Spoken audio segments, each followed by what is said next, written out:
How's it going, people? Welcome to this week's episode of The Locker Room right here on Top 6 Fan TV. Interesting weekend we had with some FA Cup and English Premier League action. And with us in the virtual studio to review that is Mr. Prof B, Arsenal fan. You are most welcome. And also Mr. Atwine, who is new to the show. He's a Man United fan and he'll give us very good insight into their fortunes for the season and what we can expect from the rest of the season. And we'll get into it right after this.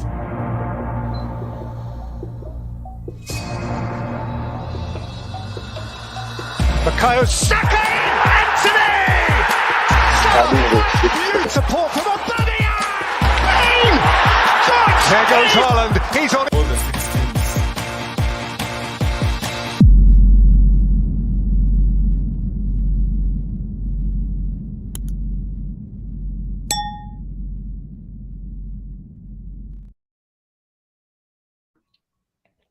Fantastic, and welcome again if you're just joining us.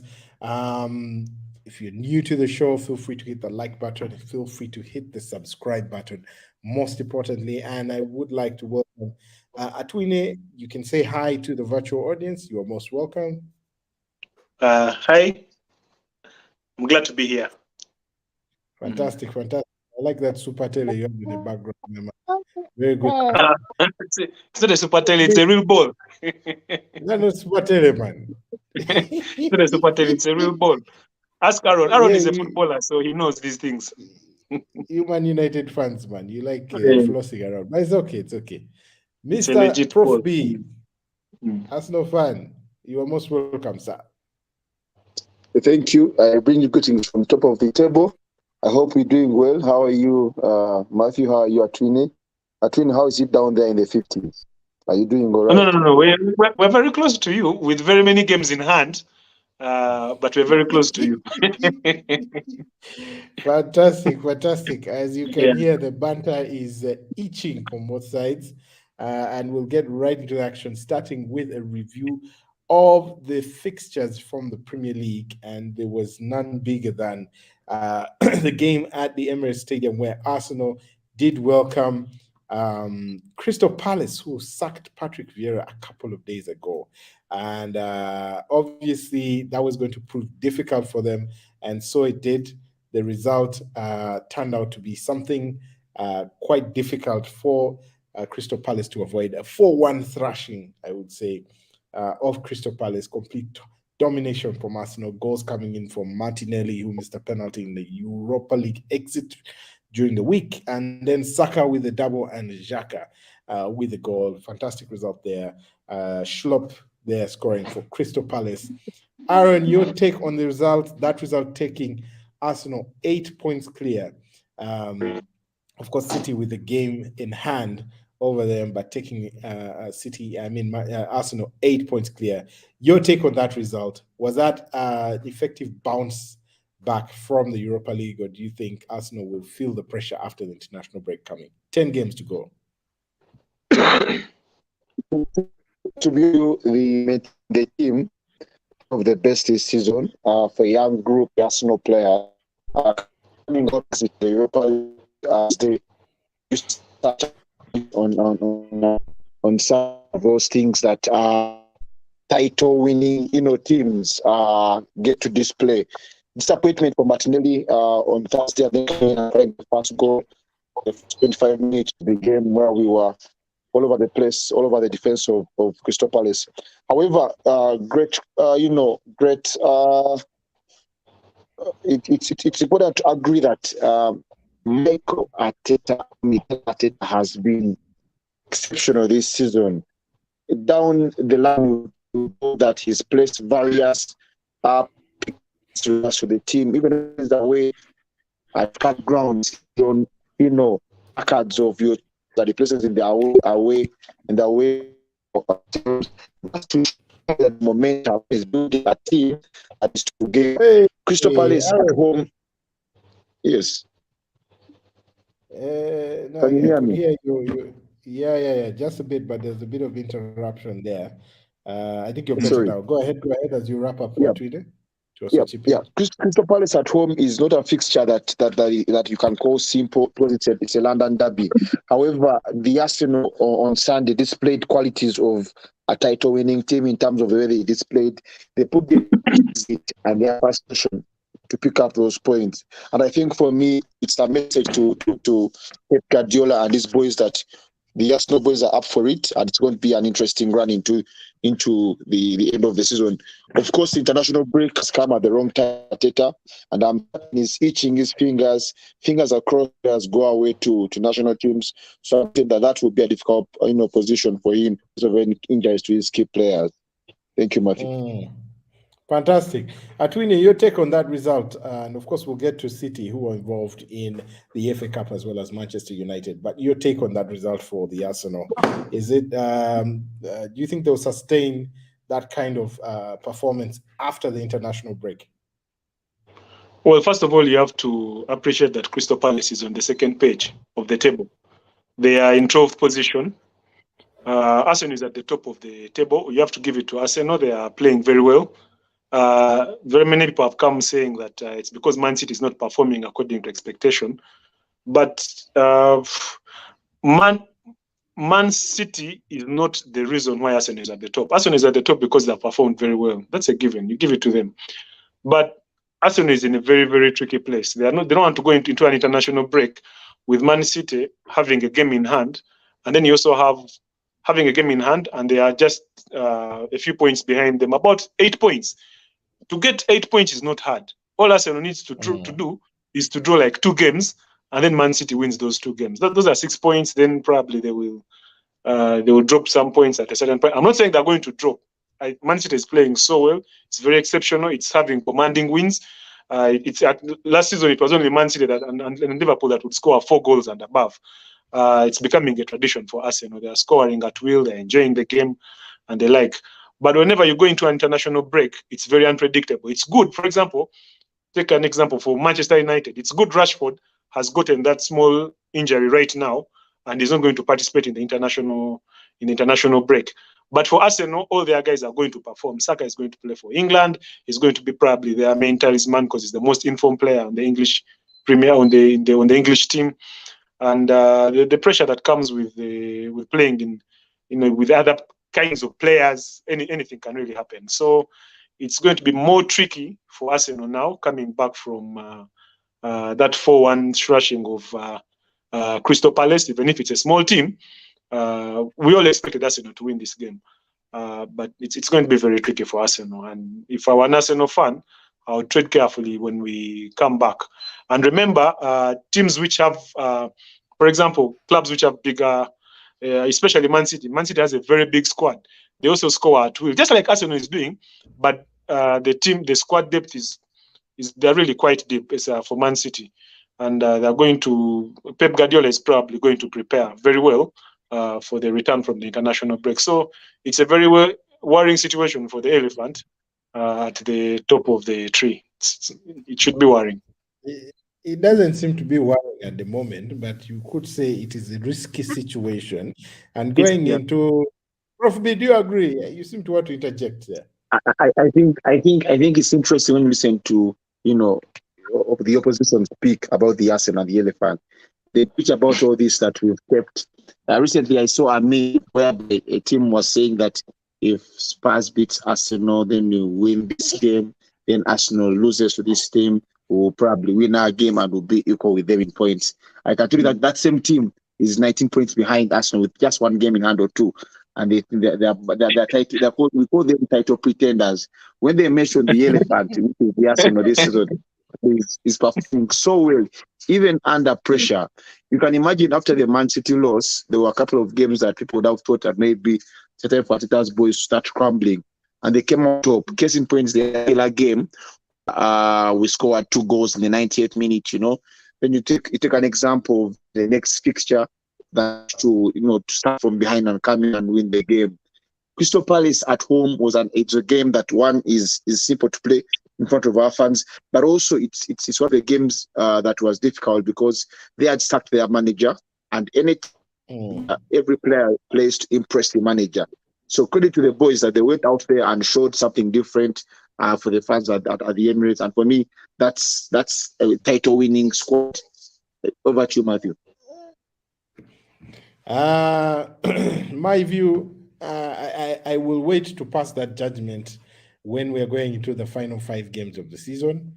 I think it's still a bit too tight to call at the moment, but Arsenal definitely credit in their bank account, their performances, their resilience over the season, their luck has definitely shown basically granules of title winning dust in there. So we'll wait to see what happens. But looking at this snapshot of the last 10 games, or the last, basically the title running in there, you can see in terms of the matches, Arsenal and Liverpool, Arsenal and Manchester City do have some potential banana skins in there if you realize that they both have to play each other, which will be a crunch match. I think more of a high stakes game than the first leg was. I think was it last month or the month before? So it'll be more of a high stakes game than that. I think it will be a tight game. But Manchester City also have to play Liverpool. They welcome Liverpool.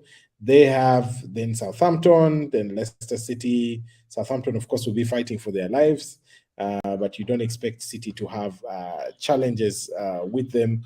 You will also have, of course, Leicester City, you expect them to beat them. Then they have Arsenal on 26th of April. Then they have Fulham away, who you expect them to dispatch of Fulham. Leeds will be an interesting one. Leeds, Everton will both be interesting ones because those will be battling for relegation. They might make it a bit slippery, but not difficult. But then the last game they host Chelsea, which will also be an interesting one. I think Chelsea, if by that time they're on the cusp of a European place, they might actually put up a good show. And then they end their season away to Brentford, which is also a bit of a tricky place to go. So you could say, it looks a bit slippery for Man City on 1 or 2 games. But Arsenal, because obviously they have not won the title in the recent past, City have done it 4 times in the last 5 years. So you do back them as favorites for the league. Arsenal, looking at them, they have Leeds in their next game. That'll be an interesting game. Then they go away. The trouble then starts for the Arsenal. They go away to Liverpool. Whoa. To Manchester United. As Atwine, you can hear, he still say, whoa, Yeah. whoa. Sandro Martinez is still running towards Buenos Aires in Argentina. Attack. Yes. Things were confused the man. And then after Liverpool, they have West Ham, who are also in the relegation fight away. That is going to be an interesting one for Arsenal. After which they face Southampton, who are also bottom of the table. So some tricky games there for the Arsenal after the international break. And then after Southampton, they go to the Etihad. And immediately after the Etihad, they welcome Chelsea. Matthew, I will be at the Etihad for that game. Matthew, I'm going to go and watch that game at the Etihad because that's one of the title defender games that I want to, be live and participate in the celebrations when we nick a draw at the Etihad. It will be a tough place to go to. City have beaten us twice this season already. And I think that game will be the title decider. However, if we get to the City game with 8 points ahead and we get a point, it will be a done deal for me. Yeah. Yeah, I think so. If Arsenal gets to the City game and they're still 8 points clear, and they get a result here being a draw, best case scenario, a victory. Then I think the writing will be on the wall for the final 5 games. After that game, and Atwina will pull you in, but after that City game, they then welcome Chelsea to the Arsenal, and after that, they go away to Newcastle. After which, they welcome Brighton to the Emirates, and then the last 2 games, you could say relatively easy games. They go away to Nottingham Forest, who will potentially be in a relegation dogfight. That might be a slippery one. And then they crown their season welcoming Wolves to the Arsenal. So I can't help but think that Arsenal have the tougher set of games, considering the context of the teams. Besides Leeds that they're playing next, all the other games they're either playing a heavyweight with regards to a top 6 rival, Liverpool, Chelsea, City in there, or they're playing one knocking on the door of the top 6, Newcastle away. They have the best defense in the league, although that is now being clawed away. They're conceding goals. And then they have tricky ties against relegation-threatened teams. Southampton, West Ham, Leeds, Forest. All those are fighting for their lives. So it's a bit of a tougher running for the Arsenal, in my view, than Manchester City. Atwine, what's your take on that? It's a very tough running for Arsenal. They still have Newcastle, they still have Brighton, they still have Liverpool, they still have Man United. They still have almost all the top 6. They haven't played them. I think save for has Arsenal played Liverpool yet? Probably not. No. We're going to not yes, yet. We're going to play Liverpool So away. The only advantage Arsenal has is that of most of those teams, the big teams, Man United, and because now the competition is between Arsenal, Man United, and Man City. Those are the most informed teams, and Chelsea, which will probably improve. I mean, they haven't played Chelsea, and they're going to improve. Arsenal is only concentrating on one league, on the Premier League. That's the advantage Arsenal has. These guys, Man City is going to compete for the Champions League. I think they're the most favorite right now. Man U still has to win the Europa League, which is most likely, and they're probably going to invest a lot in this. Man United and Man City still have to play in the final of the FA final. We know that that's going to happen. So these other teams have other competitions to challenge for. Chelsea is still in the Champions League. It still has to compete in that Champions League. So the only advantage Arsenal has this time is that it has to concentrate on only the Premier League. So and that's a very big edge. You can't, whereas these other teams are chasing everything else. The advantage that Arsenal has over all these other teams is that it has only one thing it can win. I'm sure it's going to invest so much into it. It's going to give its best, and they stand a very good chance. But then again, remember, from experience, I've realized that for some teams, they are born to compete in very many competitions. It sometimes works as an advantage because that's other competitions give the coach an opportunity to try out other players. You cannot continue having only Saka, Martinelli, Odegaard performing day in, day out for the same team. Sometimes it gets too monotonous, and you want to have guys compete for those numbers. And Arsenal is at a place where I think people are comfortable. The squad is not, there isn't so much competition for numbers, and sometimes it can work to your disadvantage. So that's why I find the Arsenal right now. Interesting, very interesting. And we will move away. May the best team win. Aaron, we know where you stand. Arsenal to win the league. Atwine, who is going to win the league? Man City or Arsenal? Please don't say Manchester United. No, I won't say Manchester United. Manchester United is where it's supposed to be. I mean, we have really performed very well. Arsenal has overperformed.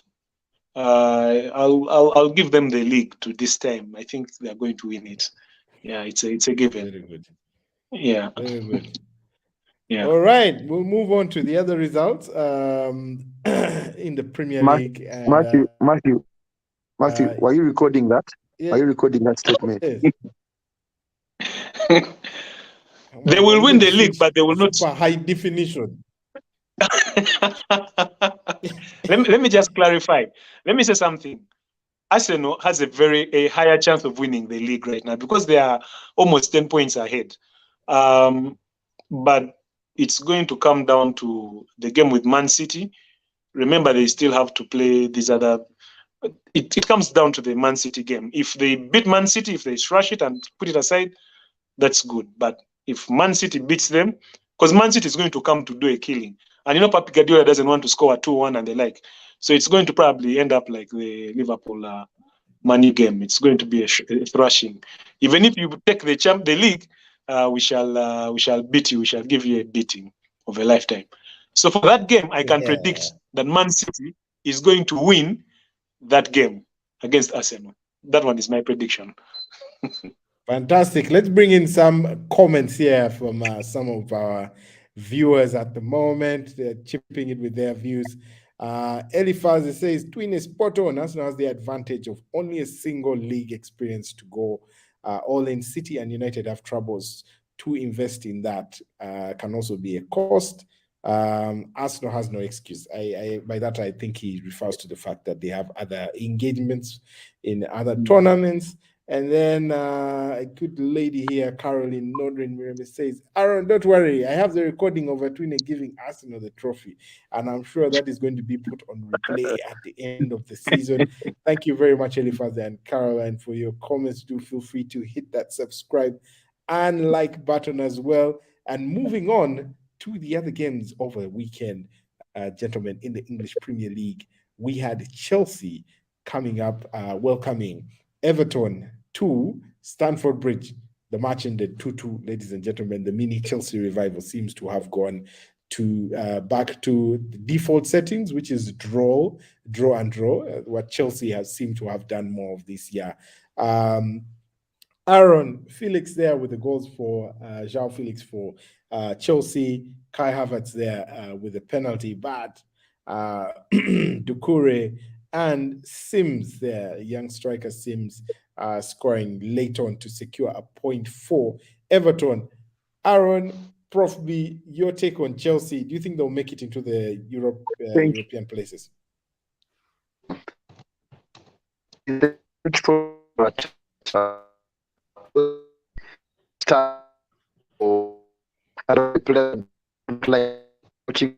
Yeah, we're losing Aaron. Twini, let me pull you in on this one. Do you think Chelsea are going to make it to the European places with this at this rate? Of course, it does look like they're not going to fire Graham Potter. But at this rate, Chelsea is not going to Europe. That one we have to accept.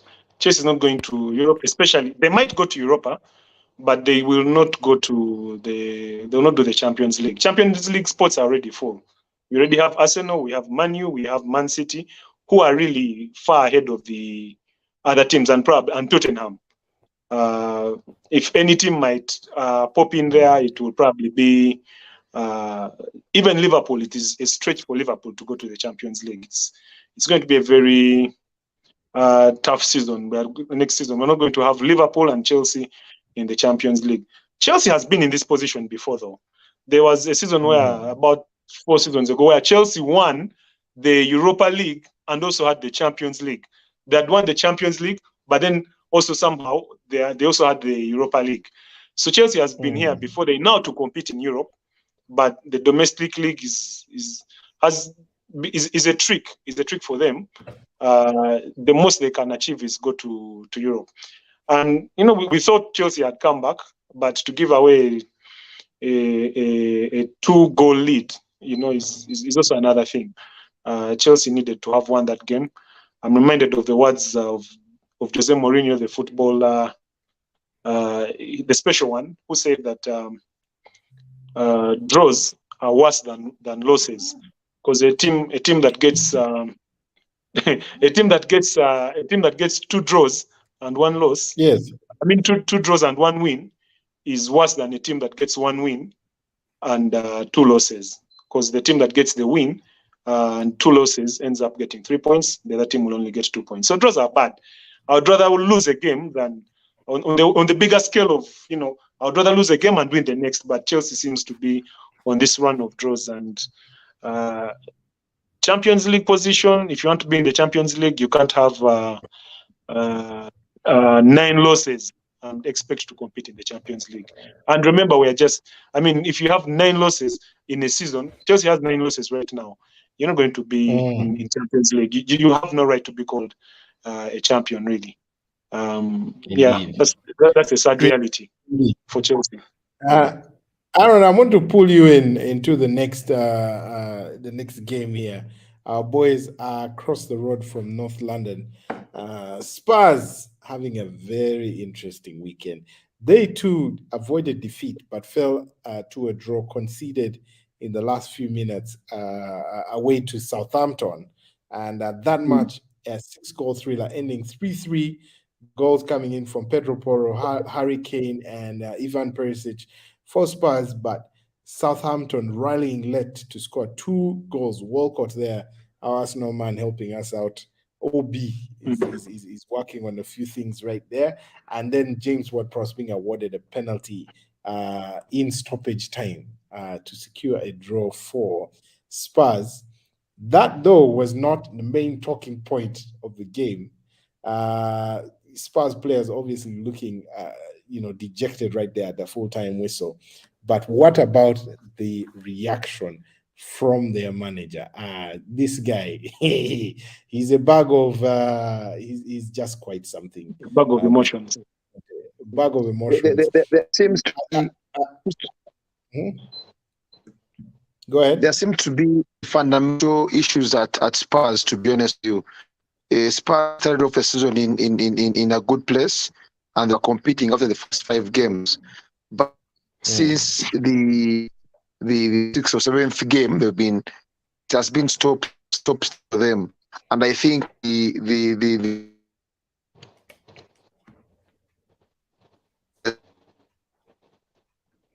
from us.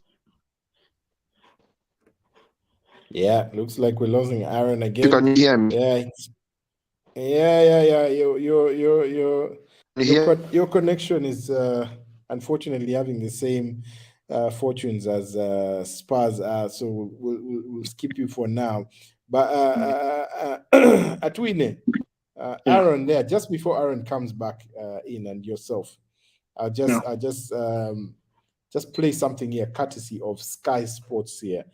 Capturing the interview from Antonio Conte, explosive and unprecedented interview from a coach of an existing team.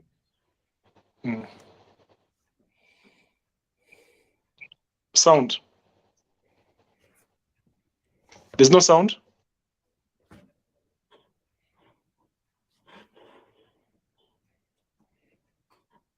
Oh, Matthew, we're not getting the sound here. All right, looks like we did have some sound. So they lost confidence, they lost speed, they lost to be a team. Excuse. Try to protect every time, and this situation. Come on. We are professional. We paid. The club paid us a lot of money. The players receive money. Me receive money.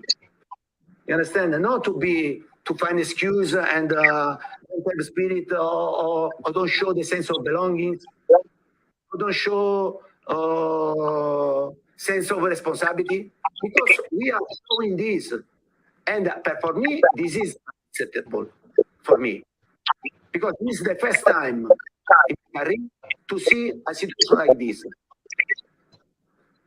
And until now, I wasn't able not to change, but compare last season, the situation went to become worst. Why, Antonio? Why do you think it is like this? Why? I don't know, because they are used here. They're used here.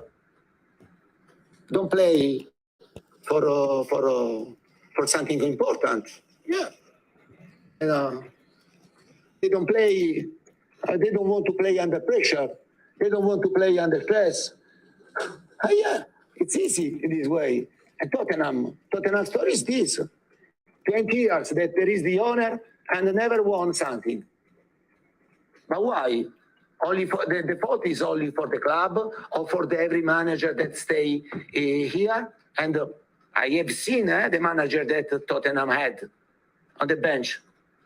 You risk to disrupt the figure of the manager and to protect the other situation in every moment.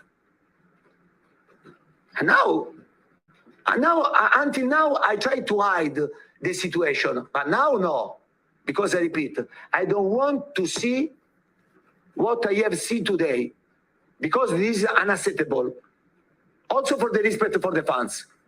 They follow us, pay the tickets, and to see the team another time, to have this type of performance, for me, I repeat, this is unacceptable. And We have to think a lot. We have to think a lot about this. Last one, please, guys. Thank you. Antonio, last week you said that you saw the fire in the eyes of your players again.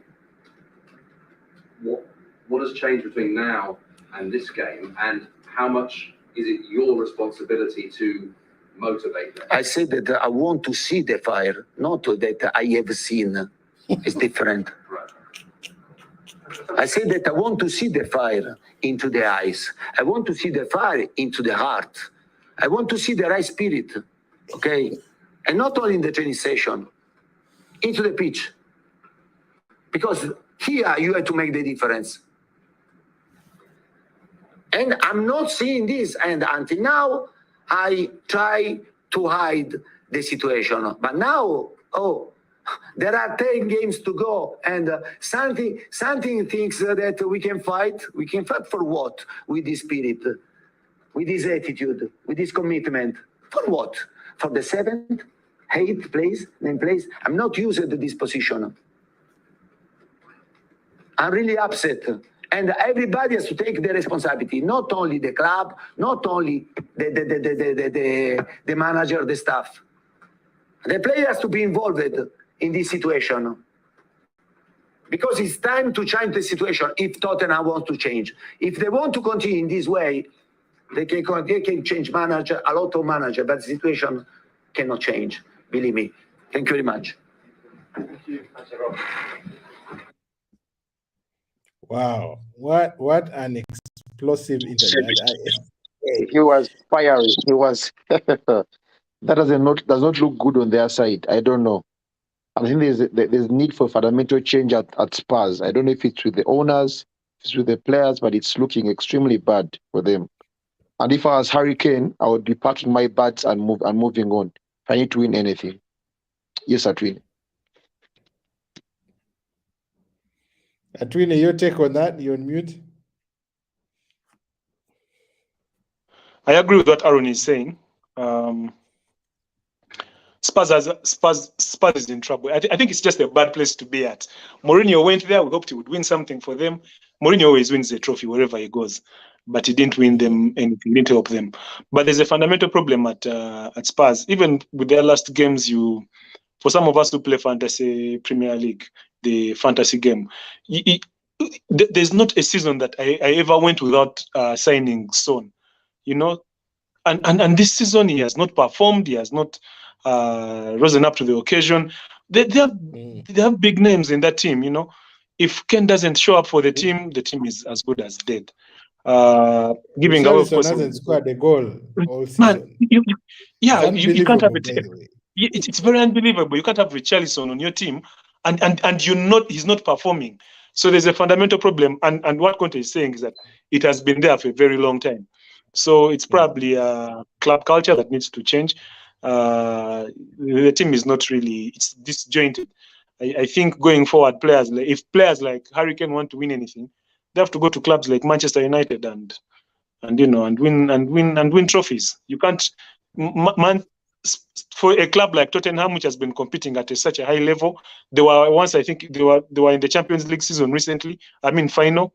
They should really have trophies in their cabin. So it's a club problem. It's not just the team right now. The club has a very big problem, and Conte is right to stop defending players. And for managers like Conte, who are used to winning, just like Mourinho, they will have their outbursts and they'll probably get fired. But the problem is at the club, and it has to be solved. Just like Man Utd is beginning to solve its problems, but it takes a manager like him to point out the problem. Man, the guy has done a Cristiano Ronaldo without Piers Morgan. He's a special guy. He has done it really. Interesting. I'll just pull in a few more comments coming in from our viewers and listeners online. Elifazi coming back in to say, no chance. Chelsea has to stick to Potter. This is in reference to the previous discussion around Chelsea. Does Potter stay or go? He says his reputation at Brighton precedes him. I think you meant to say precedes him. Arteta got it right. Brighton is where they are now. On the hangover of Potter's notes. Yes, giving credit. Eliphaz giving credit to Graham Potter there. Chelsea, I think, will stick with Graham Potter, and that will be interesting for next season. Continue to say the Spurs loom is nothing new. They've had as many high-scoring draws this season than anyone. In fact, they have achieved as many points this season through controversy of narrow leads unexpectedly. Very interesting. And Malaria Free Uganda, very interesting organization watching, saying the situation at Spurs works well for United anytime now. Kane and Rashford on attack. Definitely. Yeah, very well said. Smiling United fans at Malaria Free Uganda. Thanks for those comments. Do feel free to subscribe. You can tell it's United fans, right? You can definitely tell it's United fans. Yeah, we'll move on from that to the FA Cup, where there's this one. Speaking of controversy, or really, was it controversy? I think it was just really the reaction. Indiscipline, a case of gross misconduct, some would say, from Fulham. Doing very well. Manchester United welcoming Fulham to Old Trafford, quarterfinal there of the FA Cup. And ideally, we had some great work in there from Fulham to keep it at 1-0 until late on, towards the last, really, you could say the last quarter of the game, before things imploded for Fulham. And I think it was Jadon Sancho there with a shot that Mr. Willian prevented from going goalbound with a handball, and that was recalled by VAR. Obviously, him being the last man, it was a red card. The coach Silva also getting a red card there as the VAR is going on. Mitrovic earning himself a red card there as the referee was coming back to issue the penalty. It was just chaos in there. Unprecedented chaos there. Mitrovic with the shove that is likely to earn him, I don't know, like a 15-20 game ban. This guy is done for the season. I think he can start looking towards preseason warm-ups and take some leave. And United going on to slot that penalty in through Bruno Fernandes, as you can see, and then Marcel Sabitzer scoring very shortly after that, 2 minutes later, and then of course injury to Fernandes with another goal there to secure a semi-final berth for the Red Devils at the Theatre of Dreams. Fantastic result there. And on the other side, Manchester City did welcome Burnley to the Etihad. Fantastic reception for Burnley's coach, of course, ex-Manchester City captain Vincent Kompany, an iconic figure down there in the light blue half of Manchester. And you can see what it meant even for the coach's embraces. But for this man, it was business all the way. Erling Haaland scoring phenomenal second hat-trick of the week in there. Manchester City, a deserved victory over Burnley. 6-0 the final score. Other goals coming in. Julian Alvarez there with a brace, and Cole Palmer, the young man, also getting his name to the scoring sheet right there.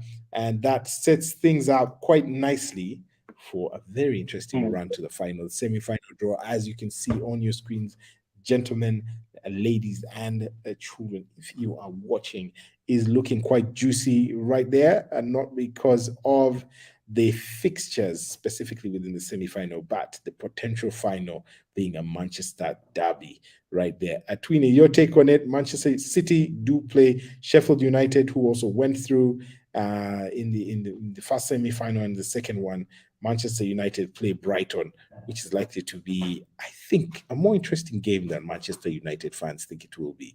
Atwini, your take on the route to the final of the FA Cup? Well, first of all, and who's going to win it? Well, Manchester United is very likely going to win the FA Cup for one reason. Man City, I don't think Pep Guardiola is very interested in. Pep Guardiola wants to win everything, yes, but he is really very hungry for the Champions League. Once he gets that satisfaction, he's done. So we are saying, let us take the FA and the Europa League as Manchester United. Then Pep can always take the Champions League. So, and Arsenal can also have their Premier League. So everyone takes something, yeah. As for Man United, we want to win all 3 trophies that we are copying. At least 3 out of 4. We have left the Premier League for Arsenal, and then we'll take the Europa, the Europa and the that is remaining, and the FA Cup. the Everyone form shares, the form that Man City is in is very tremendous. They're beating everything. Haaland, I saw the highlights of that game, and Haaland is. I think for now we have to agree that Haaland is going to be the greatest ever, greatest Premier League striker that we'll ever see. The guy is a beast. He's scoring everything. He's heading in the balls. He's diving. He's very fast. He's huge. He's tremendous. But Man United has a very good record against Man City, so we are going to win this FA Cup. Man City will probably take the Champions League. Interesting. Prof B, I like how Mr. Atwine here has shared the trophies equally amongst his children. The Manchester United, the FA Cup, Manchester City, please, Champions League, Arsenal, you can also have the Premier League. I wish the world was that interesting. What are your thoughts, Prof B, on that? What I find so fascinating and interesting said about the first 7 minutes of the game in Fulham and Man United. Man United could not do anything before they go to be probably about 9 or 10 players on pitch. Fulham was at home. Kick from Rockov, Fulham kept attacking, Man United. In fact, there were a couple of headers that the guy was taking out, the few runs. So before the United an equalizer, if red card aside, the ruckus between Mitrovic and the ref, that's just it was it was red card straight on. But I don't see how United's going to traverse Brighton. I'll be lying if I think United will go but just implementing Toma will just organize the backs and it will be done. It will be a done deal. So for me, I think this will be City's cup to lose in the FA Cup.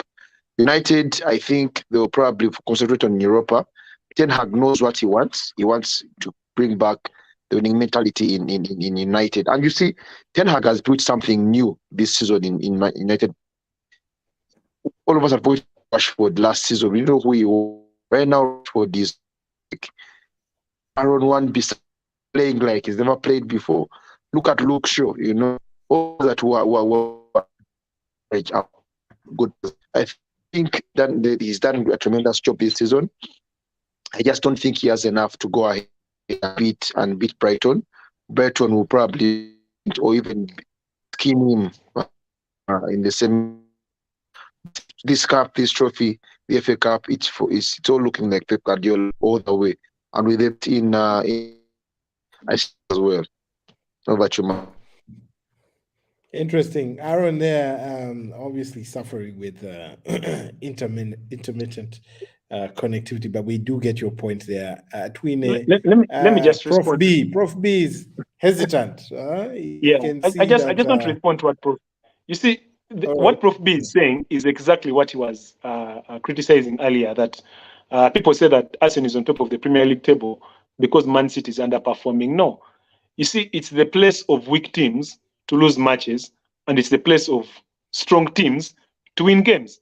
Sometimes to win the title, to win a title or to win a league or to win a trophy, it takes luck. Some of us who did history will remember one of the reasons for Napoleon's rise to power was luck.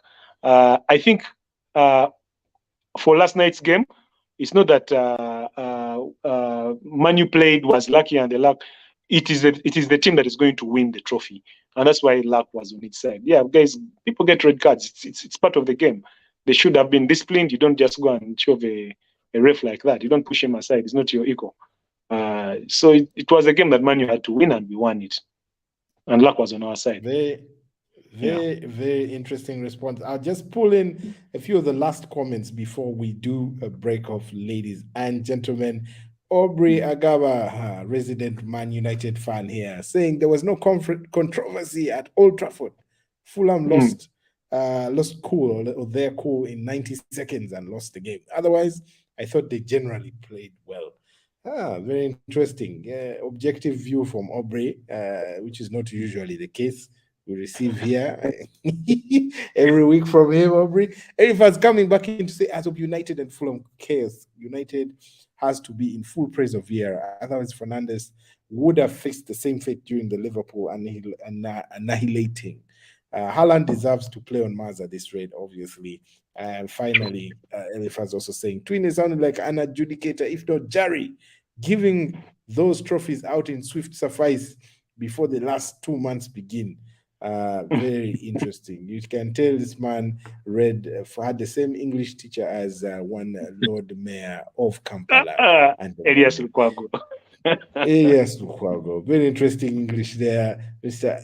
Eliphaz and Caroline. Not in all she can do is just laugh and enjoy. She's enjoying the action over there. We'll have to bring that to an end. Ladies and gentlemen, boys and girls, if you've just been watching this, it was great having a Twine Mwine from Man United there. Thanks for joining in. Prof B, as usual, enjoying his stay at the top, although his network today was not at the top of the league table, as it he needs to climb the tree. He needs to climb the tree just like the elephant climbed the tree. But thanks for joining in. Ladies and gentlemen, boys and girls, do feel free to hit the subscribe button. Feel free to hit the like button and share widely and wildly, as well as we enjoy these 2 weeks, should we say, dread these 2 weeks of international football. Our teams, that is the top 6 teams, will have quite a number of players heading out for the international break. Fingers crossed, especially for Manchester City, Arsenal, United, all the teams in a title race, specifically, and Champions League and FA Cup races, that we do get as many players back fit as possible and not injured. The stakes are higher, I believe, for Arsenal than anyone else. Do enjoy, have a fantastic week ahead, and take care, people. Cheers.